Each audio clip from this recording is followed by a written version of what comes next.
नमस्कार दोस्तों, आशा करता हूँ आप सब अच्छे होंगे। जैसा कि हमने पिछली बार वीडियो में बात की थी स्वदेश प्रोजेक्ट के बारे में, जो कि एक पीएम दिशा के समक्ष ही इसका अल्टरनेट है। तो हम लोगों ने उस टाइम समझा था कि कैसे काम करना है। तो दोस्तों, मैं आज उसका जो आपका सीएससी बीएलई है और बीएलई भाई के लिए जो उनका सेंटर आईडी है वो कैसे मिलेगा उसके हम बात करते हैं। तो हम सबसे पहले यहाँ चलते हैं मेंबरशिप पर। मेंबरशिप पर जाने के बाद हमें अपना मोबाइल नंबर ऐड करना है। ठीक है, उसके बाद ओटीपी आएगी। दोस्तों देखते रहिए, स्टेप बाय स्टेप मैं आपको सारा कुछ बताते जा रहा हूँ। और आपका जो सेंटर है कैसे अप्रूवल होगा और क्या क्या वहाँ डॉक्यूमेंट्स उसको चाहिए, ओटीपी आया हुआ है, मैं यहाँ डाल दे रहा हूँ। दोस्तों सारा कुछ आपको दिखा दे रहा हूँ, मैं कुछ हाइड नहीं कर रहा। बहुत सारे जो वीडियो बनाते हैं वो हाइड कर करके आपको दिखाते रहते हैं। तो मैं जो भी होगा रियलिटी आपको दिखाऊंगा। और मेरा नंबर आप सभी के पास पहले से है और नहीं है तो मैं अपना नंबर डिस्क्रिप्शन में दे दूंगा। जो भी जानकारी चाहिए तो अब इन्होंने जो कैटेगरी दी है यहाँ आपको दिखाई दे रहा है, मेंबरशिप एप्लीकेशन फॉर्म। ठीक है, socialist of digital entrepreneur membership has to be submitted and approval within through online application. ठीक है, hosted of portal Swadesh and payment need to made through online channel. ठीक है, society entrepreneur as per detail listed on the portal. आपकी जो society की जो website है, जो पोर्टल है, उस पर आपकी डिटेल है वो लिस्टेड होगी। क्या क्या डॉक्यूमेंट्स यहाँ चाहिए अब देख लीजिए, देख लिया एक बार। यहाँ सबसे पहले ऑप्शन दे रहा है ये देखिए, कैटेगरी ऑफ मेंबरशिप। आप इंडिविजुअल हैं, एसोसिएट है। एसोसिएट का मतलब आप कुछ फर्म, जैसे फर्म चला रहे हो। ठीक है, आपका कुछ कंप्यूटर सिस्टम ऑलरेडी है और वो रजिस्टर्ड है भारत सरकार के एनआईसीटीसी के थ्रू, तो आप एसोसिएट पर कर सकते हैं। अगर आप एक बीएलई हैं, बीएलई हैं, ठीक है दोस्तों, देखो यहाँ आ गया है अब मेंबरशिप, ये आ गया। ठीक है, ये लाइफ टाइम है 10,000 और जो एनुअल फीस है मेंबरशिप की वो 1,000 रुपये है। और प्राइवेट लिमिटेड है आपका, या पब्लिक लिमिटेड है, या प्रोप्राइटरशिप है, या पार्टनरशिप फर्म है दोस्तों, एलएलपी है, सोसाइटी है, ट्रस्ट है, गवर्नमेंट ऑर्गेनाइजेशन है, अदर। तो जो हमारा आएगा समथिंग, शायद सभी बीएलई के पास एक जीएसटी सर्टिफिकेट भी होगा। जो सीएससी जब उन्होंने किया था तो उन्होंने अपना जीएसटी सर्टिफिकेट बनाया था, तो वो प्रोप्राइटरशिप में आ सकते हैं। नहीं तो आप अदर में आके अपने कंप्यूटर सेंटर का जैसे यहाँ नाम डाल सकते हैं, ऑर्गेनाइजेशन नाम। ठीक है, तो मेरा इंडिविजुअल है और मैं किसी उससे नहीं लूँगा। तो अपना पैन नंबर दोस्तों डाल देना है, सर्विस क्वालिफिकेशन ग्रेजुएट, मेंबरशिप आ गया। ठीक है,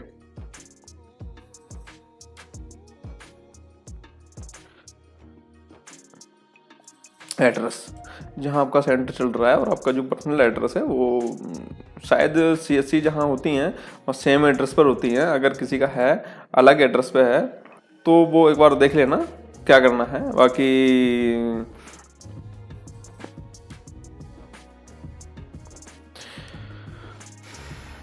मैं अपना एड्रेस यहाँ दोस्तों डाल दे रहा हूँ। और उगता सूरज, लैंडमार्क मेरा है सर्वा यूपी ग्रामीण बैंक।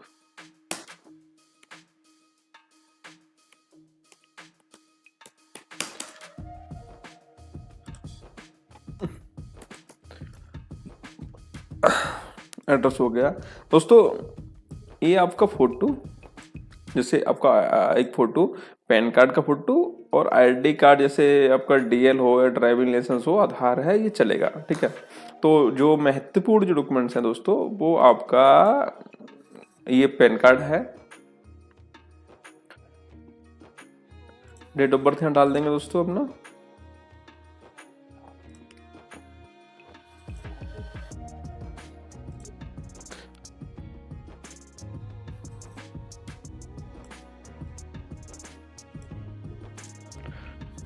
जेंडर आपका मेल है, मेल डाल दीजिए। अगर आपको CSC BLE हमारी भाई हैं तो मेल डालेंगे। अगर कोई हमारी CSC BLE बहन है तो वहाँ फीमेल का ऑप्शन है। और एसोसिएट में आप कर सकते हैं। यहाँ एसोसिएट में जाने के बाद क्या होगा दोस्तों कि जैसे आपका अगर रजिस्टर्ड भी नहीं है, फिर हम CSC सर्टिफिकेट तो आपके पास है ही है, तो अब यहाँ अपना सेंटर का नाम डाल सकते हो या अपना आपका कंप्यूटर का नाम डाल सकते हो। ठीक है, तो ये चीज़ डालने के बाद आपका सेम हो जाएगा। ठीक है, बाकी कैटेगरी सेम ही रहेंगी, यहाँ कुछ चेंज नहीं है। और दोस्तों एक बार पैन नंबर में डाल देता हूँ यहाँ।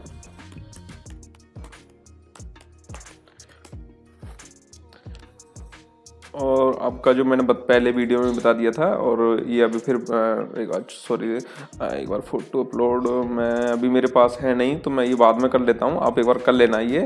और 1000 का आपका फीस कटेगा, वो फीस आप काट लेना। अगर ये हिंदी में भी लिखा हुआ है, मैं इसके द्वारा डिजिटल उद्यमियों की सोसाइटी का सदस्य बनने का इच्छा व्यक्त करता हूँ और समाज के उद्यमी और नियमों और विनियमों का पालन करने के लिए सहमत हूँ, और मैं अपनी सर्वोत्तम क्षमता से समाज की बेहतरीन और उद्देश्यों में सक्रिय रूप से भाग लूंगा और योगदान दूंगा।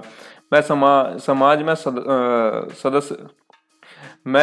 में सदस्यता से जुड़े अधिकार और जिम्मेदारियों को समझता हूँ। मैं स्वीकार करता हूँ, मैं समझता हूँ कि मेरी सदस्यता समय समय पर नवीनीकरण के अधीन हो सकती है। मैं सुनिश्चित करूंगा कि समाज द्वारा निर्धारित किसी भी वित्तीय दायित्वों और आवश्यकताओं को पूरा करके मेरी सदस्यता अच्छी स्थिति में रहे। इसमें सदस्यता देश राशि शुल्क शामिल है, लेकिन यह इन्हीं तक सीमित नहीं है। यह समाज द्वारा अपेक्षित कोई अन्य वित्तीय प्रतिबद्धताएं हैं। मैं आगे स्वीकार करता हूं कि सोसाइटी ऑफ डिजिटल एंटरप्रेन्योर्स की सदस्यता सोसाइटी को प्रत्येक सदस्य को काम या रोजगार प्रदान करने की बाध्य नहीं करती। प्लस सोसाइटी में अगर आपने सदस्यता ले ली या सेंटर ले लिया, तो प्रत्येक को यहाँ रोजगार नहीं मिलेगा दोस्तों। रोजगार उससे ही मिलेगा जो पहले से इन्होंने एक CSC के साथ टाई अप कर रखा है, जो CSC BLE हैं। और उनका अब अगर आप CSC एक BLE नहीं भी है दोस्तों, अगर आपका कंप्यूटर सेंटर चल रहा है और वो रजिस्टर्ड है, आपके पास पूरी पढ़ाने के लिए पाठ्यक्रम सामग्री मौजूद है, तो आपके लिए यहाँ से काम मिल सकता है दोस्तों। अगर आप एक इंडिविजुअल पर्सन है और आपके पास कुछ भी नहीं है, आप सोचें कि मैं अपना जो सदस्यता लेने के बाद यहाँ से मेरा सेंटर अप्रूवल हो जाएगा दोस्तों, ऐसा कुछ नहीं है। अगर आप CSC BLE नहीं है तो अपना सेंटर अप्रूवल करने के लिए यहाँ कोई भी रिक्वेस्ट न डालें। अगर आपको शौक है सामाजिक सेवा करने के लिए, तो आप यहाँ सदस्यता ले सकते हैं, मेंबरशिप ले सकते हैं। और मेंबरशिप लेने के बाद यहाँ दोस्तों एक आपके पास दूसरा ऑप्शन ये है कि अगर आपके एरिया में अगर कोई कोऑर्डिनेटर अभी नियुक्त नहीं हुआ है और आपके पास अच्छा काम है, बिजनेस है, तो आप यहाँ एज ए कोऑर्डिनेटर के रूप में भी काम कर सकते हैं। क्योंकि मेरी जो सदस्य सोसाइटी है, उनका मेल के माध्यम से बात हुई थी कि अगर आपके एरिया में कोई सोसाइटी की तरफ से एसोसिएट कोऑर्डिनेटर नहीं नियुक्त हुआ है, तो आप वहाँ एसोसिएट या एज ए कोऑर्डिनेटर के रूप में काम कर सकते हैं। आपको उस एरिया की नॉलेज होनी चाहिए दोस्तों, और उस एरिया में कम से कम 50 से 100 सेंटर हैं जो अप्रूवल करा के आपको देने हैं। अगर आप एक जिला में जिला कोऑर्डिनेटर के रूप में आप स्वदेश में काम करते हैं दोस्तों, तो वहाँ जिला कोऑर्डिनेटर के माध्यम जितने भी आप जिला में आपके सेंटर हैं, वो सारे के सारे आपको अप्रूवल कराने हैं। और वहाँ से जो भी बिजनेस निकलता है, जो भी काम होता है, वो सारी देख रेख आपकी होगी। इस बारे में आप एक बार देख लेना दोस्तों, इनसे मेल से संपर्क कर लेना, और इनका नंबर भी दिया हुआ है, उनसे बात कर लेना। ये सारा कुछ मैंने आपको भर के बता दिया दोस्तों। ये अपना नाम डालना है, फर्स्ट नाम, मिडिल नेम। ये दोस्तों ये गलत हो गया है, मेरा नाम है, ये नंबर हो गया, मेल आईडी होगी दोस्तों, और ये डेट ऑफ बर्थ हो गई, और उसके बाद gender, pan card number. Sir अब क्या करते हो, जैसे इन्होंने पूछा बिजनेस क्या है, ठीक है, व्यवसाय, पेशा, व्यवसाय, आजीविका, आप मतलब क्या काम करते हो। तो काम में जैसे हम लोग अगर CSC BLE आप लोग हैं, तो दोस्तों हम सर्विस प्रोवाइडर हैं। तो हम कोई बिजनेस तो नहीं करते हम, लेकिन हम सर्विस देते हैं। सर्विस के बदले हमें जो पैसा मिलता है वही हमारा बिजनेस है। तो दोस्तों हम एक सर्विस प्रोवाइडर हैं, बिजनेस नहीं करते हम। तो यहाँ हम सर्विस में जाके अपना डालेंगे।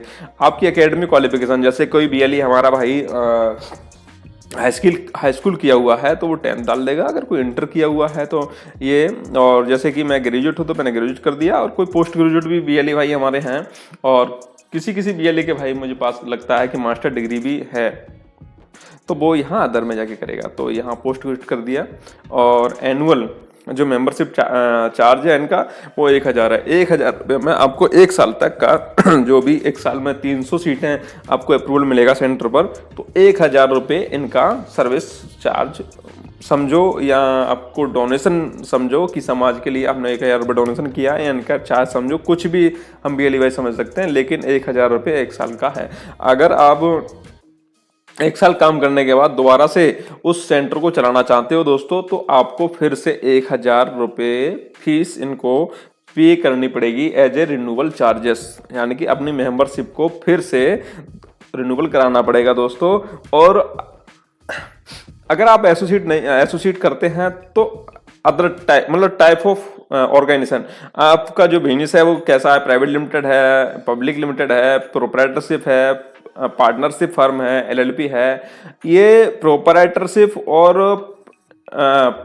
पार्टनरशिप फर्म दोनों जीएसटी में ही आ जाती हैं, और ये प्राइवेट लिमिटेड, पब्लिक लिमिटेड और एलएलपी ये कंपनी होती है दोस्तों। सोसाइटी आपको पता ही है, जैसे ये सदस्य है ये भी सोसाइटी है, और हम अगर कोई सोसाइटी रजिस्टर्ड करते हैं अपने सामाजिक सोसाइटी, तो वो भी एक सोसाइटी होती है, लेकिन सभी सोसाइटी का काम अलग अलग होता है दोस्तों। तो अगर हमारे पास कुछ सोसाइटी है, बीएलई नहीं है, तब भी हमें काम मिल सकता है। तो अगर हम बीएलई हैं दोस्तों, तो हमारा जो रहेगा अदर में रहेगा, क्योंकि हम नहीं तो पार्टनरशिप फर्म है, नहीं कुछ है हमारे पास, तो हम तो ये अदर में आएगा, और हमारा जो ऑर्गेनाइजेशन नेम है वो सेंटर का नाम आएगा दोस्तों। क्या आपके सेंटर का नाम जो भी रहेगा वो अपना डाल देना दोस्तों। फिर उसके बाद हमारा एड्रेस के बाद डॉक्यूमेंट्स मैंने आपको पहले बताया दोस्तों। आपका एक पासपोर्ट साइज फोटो जो एक मतलब 6 महीने से पुराना नहीं होना चाहिए दोस्तों, यहाँ फोटो मांगा गया है। दूसरा पैन कार्ड का फोटो स्कैन करके अपलोड करें दोस्तों। और आपके आईडी प्रूफ में आपका यहाँ डीएल ड्राइविंग लाइसेंस अगर आपके पास है तो ड्राइविंग लाइसेंस आप अपलोड कर सकते हैं। अगर आपके पास ड्राइविंग लाइसेंस नहीं है दोस्तों, तो आपका voter ID card and Aadhaar card यहाँ आप इन्हें दे सकते हैं। सारी शर्तें आप एक बार इनको देख लेना, और देखने के बाद प्रीव्यू पे क्लिक करेंगे और फीस कट जाएगी आपकी दोस्तों। और उसके 24 घंटे बाद आपको आईडी पासवर्ड के साथ एक मेल आएगा इनके ऑफिस की तरफ से। वो आपसे कोऑर्डिनेट करेंगे कि अब आपको क्या क्या डॉक्यूमेंट्स प्रोवाइड कराने हैं। तो इनका जो एक एफिडेविट रहेगा, स्टाम्प एफिडेविट रहेगा, वो आपको इनको प्रोवाइड कराना है। ये अपना फॉर्मेट भेजेंगे, वो आपको एक नोटरी वकील से नोटरी करा करके मेरे दोस्त वो आपको इन्हें देना है। ठीक है दोस्तों, आज की वीडियो में फिर यही हम बात करते हैं कि रजिस्ट्रेशन कैसे करना है मेंबरशिप। ये आज की वीडियो में हो गया दोस्तों। अगर इसके बाद में आपका कोई सवाल रहता है दोस्तों, तो मैं अपना व्हाट्सएप नंबर आपको डिस्क्रिप्शन में दे दूंगा, वहां जाके आप मुझसे डायरेक्ट बात कर सकते हो, या फिर मैं स्वदेश के एक कर्मचारी का मतलब एक एम्प्लॉय का नंबर वहां दे दूंगा, आप उनसे भी जाके संपर्क कर सकते हो। इनका मेल आईडी मैं डिस्क्रिप्शन में दे दूंगा सुदेश वालों का, तो इनसे एक बार आप कांटेक्ट कर लेना मेरे दोस्तों कि मेरे एरिया में कोई एसोसिएट या कोऑर्डिनेटर अवेलेबल है, डिस्ट्रिक्ट कोऑर्डिनेटर या ब्लॉक कोऑर्डिनेटर है या नहीं है तो वो मैं कैसे बन सकता हूँ। और अगर मुझे कोऑर्डिनेटर नहीं बनना, अगर आप एक बीएलई हैं, सेंटर लेना चाहते हैं, तो कैसे सेंटर मिलेगा, ये सारी जानकारी ये आपको दे देंगे। ठीक है दोस्तों, नमस्कार, मिलते हैं अगली वीडियो में, तब तक बाय बाय। अगर कोई चीज़ आपको लगता है कि जो समझ में नहीं आया, तो आप मुझे फ़ोन करके भी पूछ सकते हैं दोस्तों। नमस्कार दोस्तों, राधे राधे, मिलता हूँ अगली वीडियो में, तब तक बाय बाय। अगर मेरी वीडियो आपको पसंद आई हो दोस्तों, तो लाइक और चैनल को सब्सक्राइब करना नहीं भूलें दोस्तों। अगर आप मेरे चैनल पर पहली बार आए हो तो चैनल को सब्सक्राइब करते रहिए, मैं ऐसी वीडियो आपको लेके आता रहूँगा रोज़। और धन्यवाद दोस्तों अपना प्यार देने के लिए। मुझे अभी आपका एक मंथ से बहुत अधिक प्यार मिल रहा है, उसके लिए तहे दिल से धन्यवाद दोस्तों। राधे राधे।